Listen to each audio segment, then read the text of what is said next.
We went to see them every week. Every Friday night they played in the Gador bar. It was like Cast of Thousands had a huge following there, but people came from London, from a record company to see them. We were glad, you know. I mean, we were hopeful they would get signed up, but at the same time we were sad because we knew they'd leave. You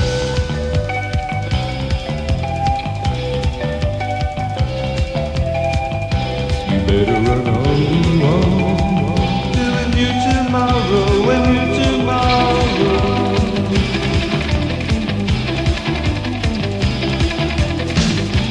Try to forget all your yesterdays, all your yesterdays.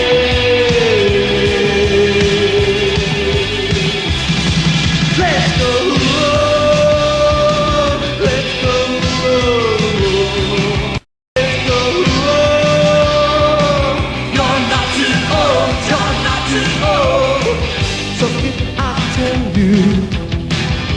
That I'm leaving. There's a cast of 1000's who have also done the same. There's no point hanging on to hopeless illusions. If your life's a race, you better run. If your life's a race, you better run to win the game. Let's go. Let's go.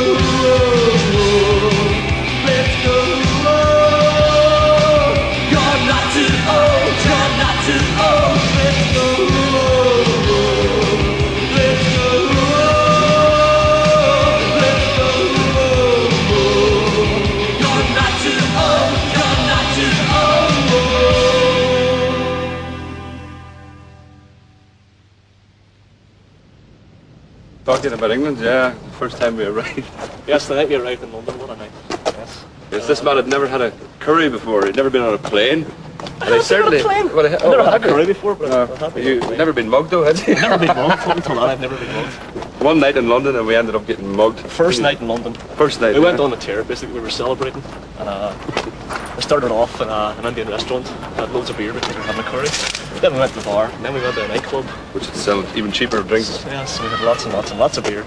And we walked down an alleyway, and we were bundled into a car with 4 people and taken for a long drive, taking all our possessions off us. And then we said, please, please give us a taxi money. And they did. They did. They took out our money and gave us £5. Give us £5 to send us home from the middle of London. We didn't know where we were. And the taxi, oh dear. Good crack. Fun. One thing you should never do is follow strange women down strange alleyways in the middle of the night in Paddington. Especially if you're a drunk Irishman. Because you'll get your comeuppance. Is that right? Yeah, that was it. Fair enough, that's that story anyway. How did I meet the cast first? Yes, well actually it was my brother John, who was up in Derry, who brought back this tape of this band that he saw by chance in the Guido, steaming tiny little pub upstairs in Derry, and I had a sort of an idea to get involved in the music business because I like music and I always thought I'd be good in the music business. I was a bit bored doing what I was doing beforehand, so I heard the tape and I thought it was really good.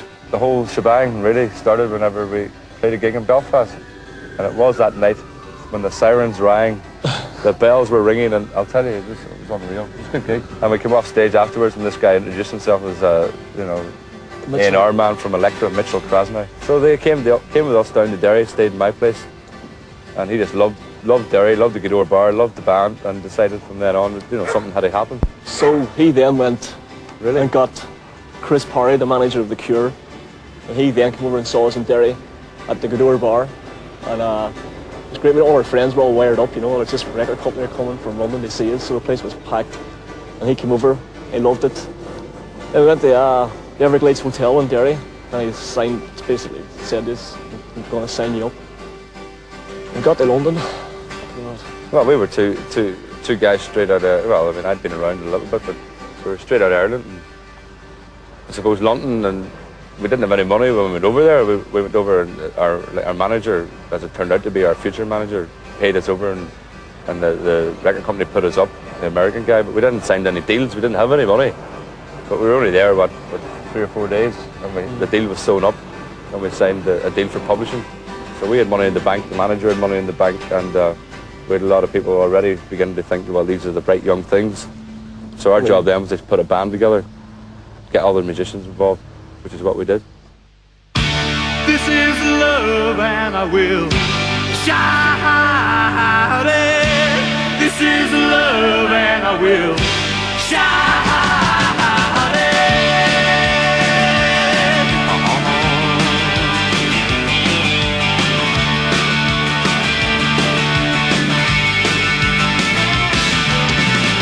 She is vicious in a wonderland, and that's enough. We had success in London and in England and in Europe and France particularly. But at the same time, one of the pitfalls you find even with success is that you spend money very quickly, or other people will spend your money very quickly for you. I mean, if we had have stayed in Ireland at that stage, our money would have lasted us a lot longer. We would have got value for money. We wouldn't have been overspending, and we wouldn't have been attempting to be rock stars before we were, which is a pitfall too. Over here, if you get a small amount of success, it can go to your head if you're younger. And I think I would admit it went to our heads. And that's enough for She is the wet for and why go? Our problem with the scene was a much more a management thing. It's very good having great ideals and playing loads of gigs, but if there's no general plan behind it, and you do need somebody at the helm to control the musicians, because let's face it, first and foremost, if you're a musician, you're not a businessman. You're not a businessman, and you can get sucked into the business, which actually, sucks your creative talents dry because you're worrying too much about money and about where the business end's going. So you do need somebody who's really good and knows what they're talking about. And in the Cast of Thousands case, we had 3 managers, and that says it all. Really, we had 3 managers, and we still ended up, splitting up. We ended up managing ourselves in the end up.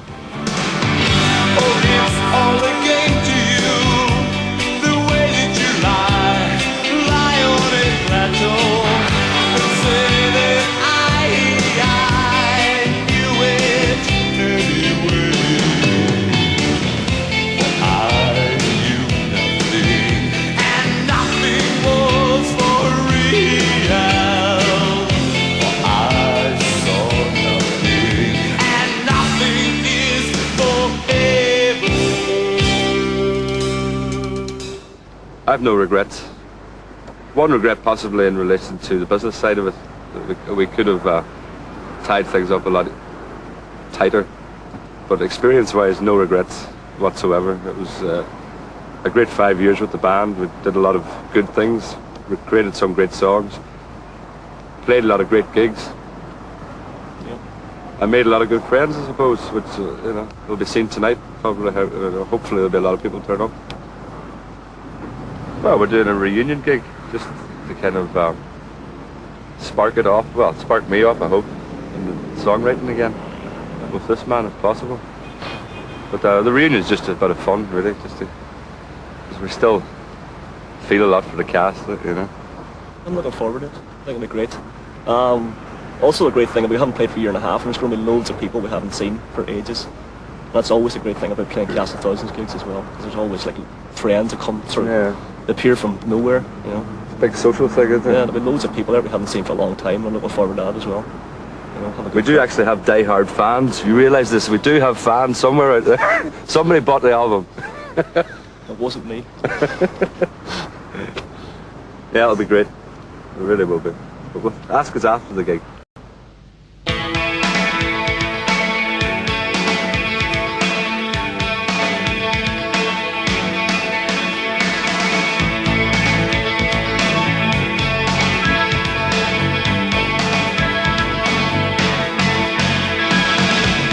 In the children's room, the curtains hang long and wide as I sit in the corner just like little Jack Horner. Why me?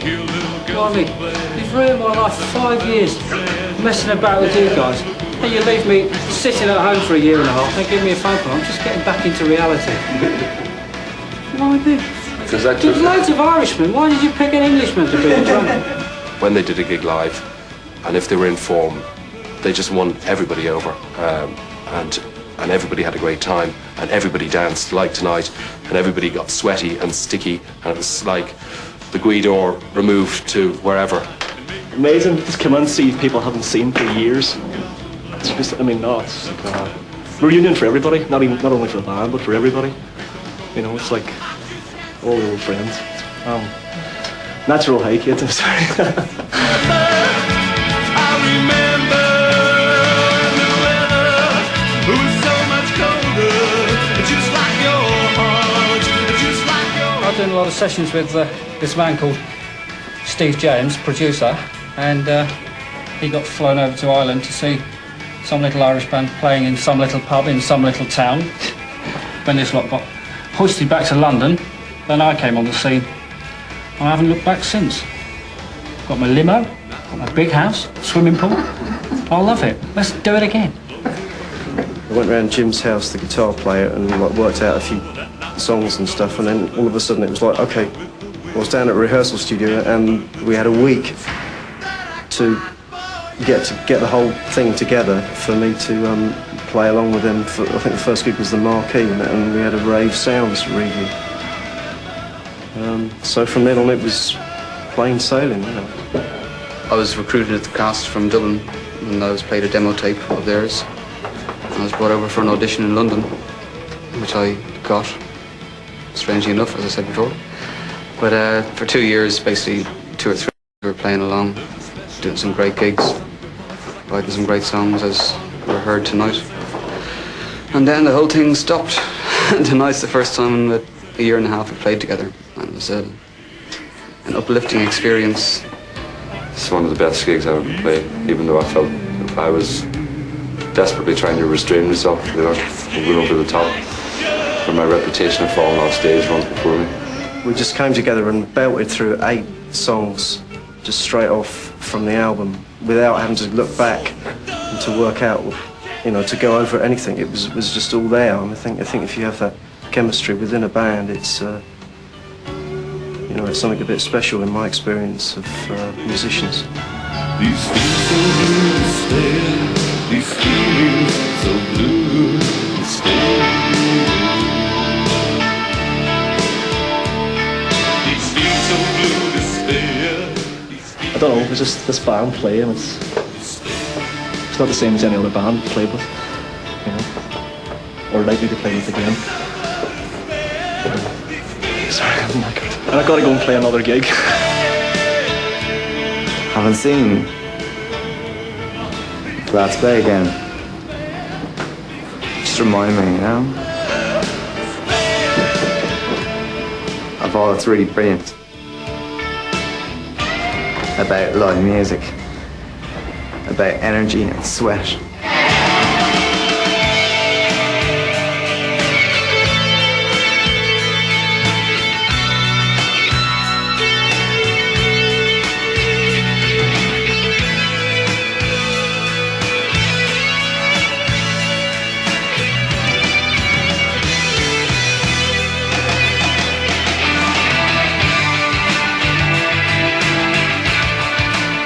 That's basically what it's about, live music. It's just, it's about people letting their hair down and going, yeah!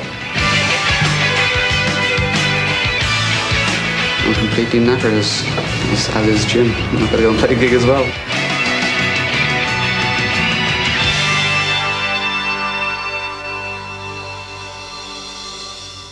I enjoyed the gig tonight, you know, but Christ, are we going to go through all that again? No, I'm all right now, though. I'm coping with it now. Dave, I don't mind doing it again. Can you pay me this time, please? My advice to the bands in Derry and Northern Ireland, even Ireland, is to stay there. I mean, it's much easier I think, to create a scene in Ireland than it is here, because there's so many bands in London. And I think A&R men are willing to travel to Ireland now, which they didn't before. I think we were very lucky to get one to come over to see us in the Guidor Bar in Derry. I mean, it happens a lot more now. I mean, you're also in Ireland, you're a big fish in a small pond. You can lose yourself very easily in London. We're here now, but we know a lot about it. But if you're a young band coming over here, you'll just find yourself lost. One, you won't get gigs as easily as you think you'll get them, because there's a lot of competition. Two, you won't get record companies to come and see you as easily as you think, again, because there's a lot of competition. and 3, you mightn't find somewhere to live as easy as you will find a place to live in Ireland, you know. The biggest shock for me when I came over here was the cost of renting a place to live. And I just couldn't believe it. You know, I mean, you're so sheltered at home. Maybe living at home with your family or something, and all of a sudden you're over here and you've got to fend for yourself. And it's not easy. You know, it's not easy. We paid £100 a week for a 2-bedroom hovel. Yeah. That was in 1986. We were looking at a flat in Acton in 1986, £100 a week. There was one room in the house that I could stand up straight in, and that was his room. Because we were on the top floor and there's all these velvet roofs, and I could not stand up straight anywhere in the house apart from one room. And that was £100 a week.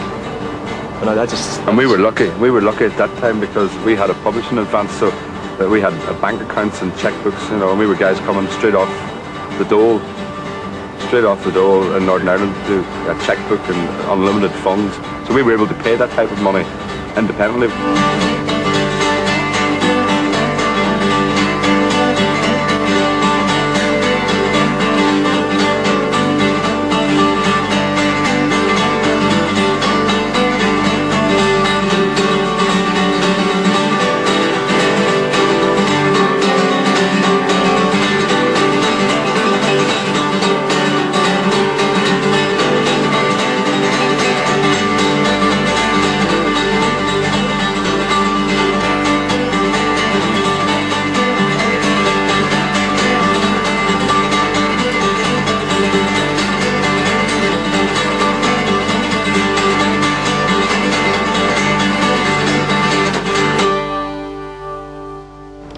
I've been living in Surrey for the last 4 years.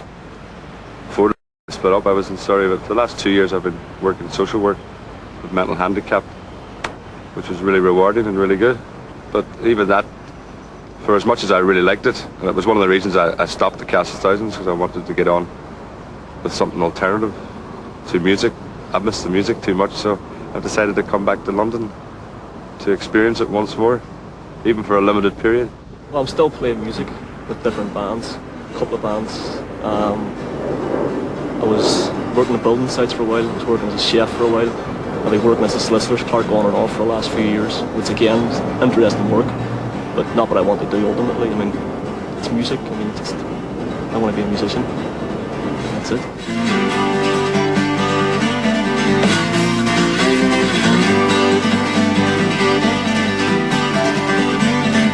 Once you get stung, you always want another hit, you know. If you've been in music up to a certain level, I mean, it's not just a live thing, it's just the whole experience of writing and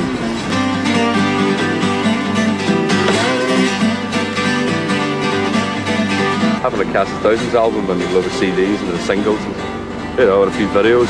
That's enough. At least you've been there.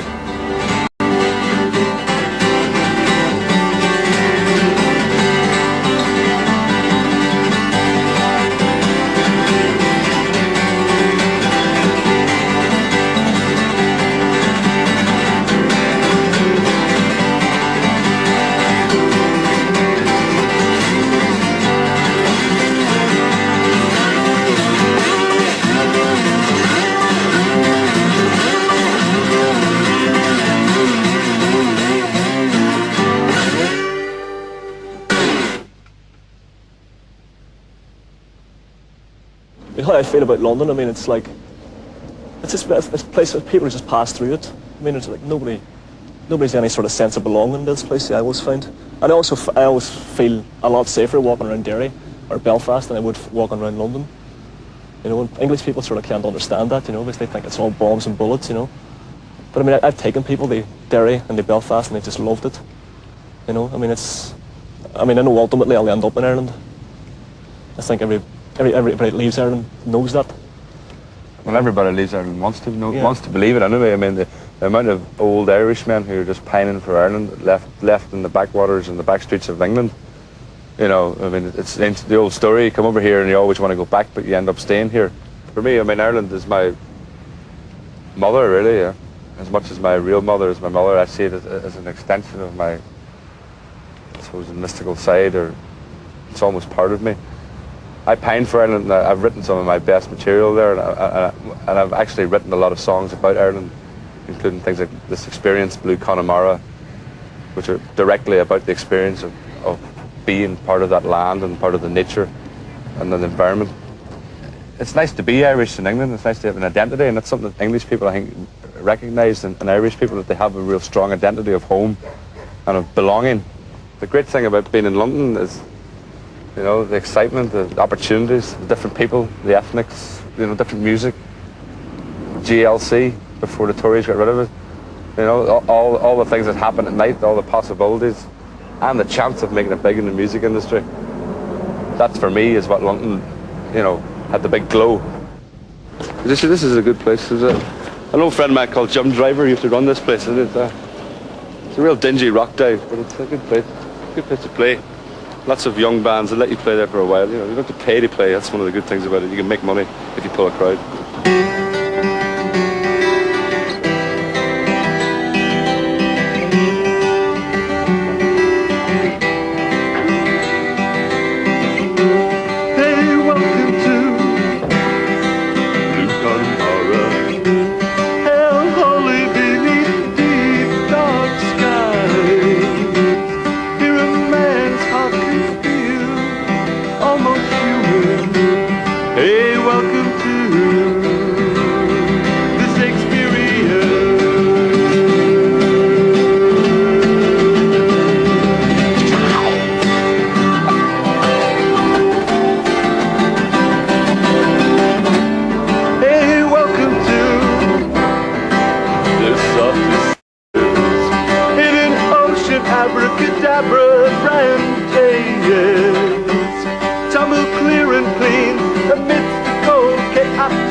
It's a competitive and often cruel world, the music business. One success story plays Wembley Arena next. That's Lisa Stansfield in concert here on UTV.